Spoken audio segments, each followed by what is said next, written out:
Chapter 2. When Cousin Stickles knocked at her door, Valancy knew it was 7:30, and she must get up. As long as she could remember, Cousin Stickles had knocked at her door at 7:30.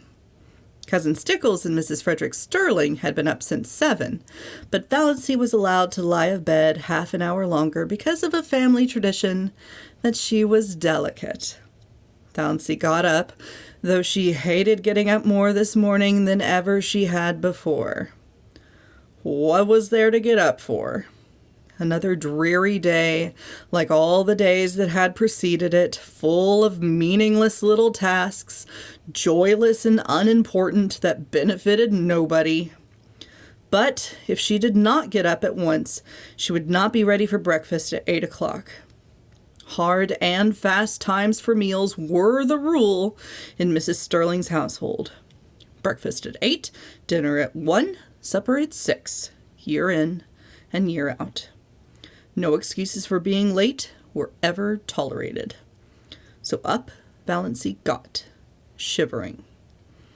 The room was bitterly cold with the raw, penetrating chill of a wet May morning. The house would be cold all day. It was one of Mrs. Frederick's rules that no fires were necessary after the 24th of May. Meals were cooked on the little oil stove in the back porch. And though May might be icy and October frostbitten, no fires were lighted until the 21st of October by the calendar. On the 21st of October, Mrs. Frederick began cooking over the kitchen range and lighted a fire in the sitting room stove in the evenings.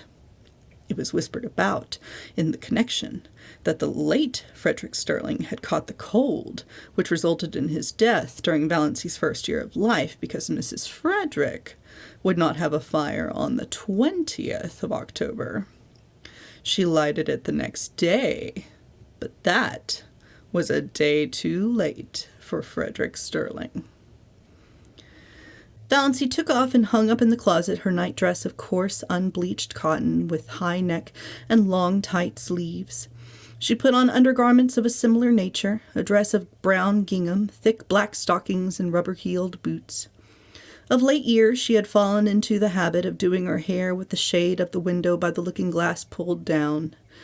The lines on her face did not show so plainly then, but this morning she jerked the shade to the very top and looked at herself in the leprous mirror with a passionate determination to see herself as the world saw her. The result was rather dreadful. Even a beauty would have found that harsh, unsoftened sidelight trying.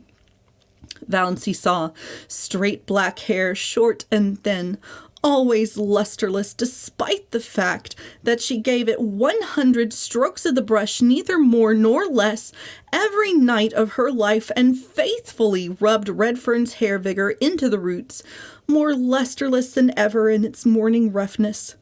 Fine, straight black brows, a nose she had always felt was much too small even for her small, three-cornered white face. A small, pale mouth that always fell open a trifle over little pointed white teeth.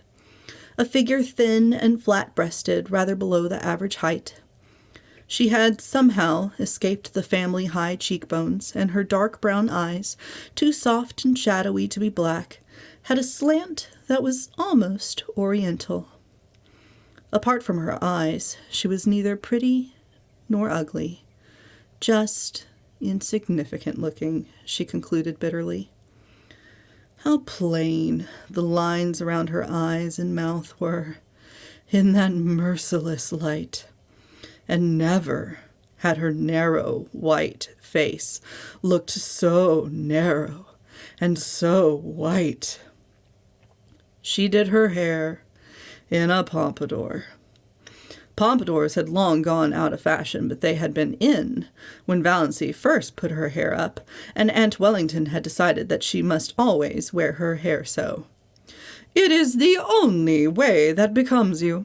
Your face is so small that you must add height to it by a pompadour effect," said Aunt Wellington, who always enunciated commonplaces as if uttering profound and important truths. Valancy had hankered to do her hair pulled low on her forehead, with puffs above the ears, as Olive was wearing hers, but Aunt Wellington's dictum had such an effect on her that she never dared change her style of hairdressing again. But then, there were so many things Valancy never dared do.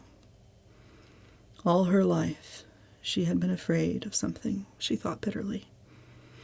From the very dawn of recollection, when she had been so horribly afraid of the big black bear that lived, so Cousin Stickles told her, in the closet under the stairs. And I always will be. I know it. I can't help it. I don't know what it would be like not to be afraid of something. Afraid of her mother's sulky fits, afraid of offending Uncle Benjamin, afraid of becoming a target for Aunt Wellington's contempt, afraid of Aunt Isabel's biting comments, afraid of Uncle James's disapproval, afraid of offending the whole clan's opinions and prejudices, afraid of not keeping up appearances, afraid to say what she really thought of anything, afraid of poverty in her old age. Fear, fear, fear. She could never escape from it. It bound her and enmeshed her like a spider's web of steel. Only in her blue castle could she find temporary release.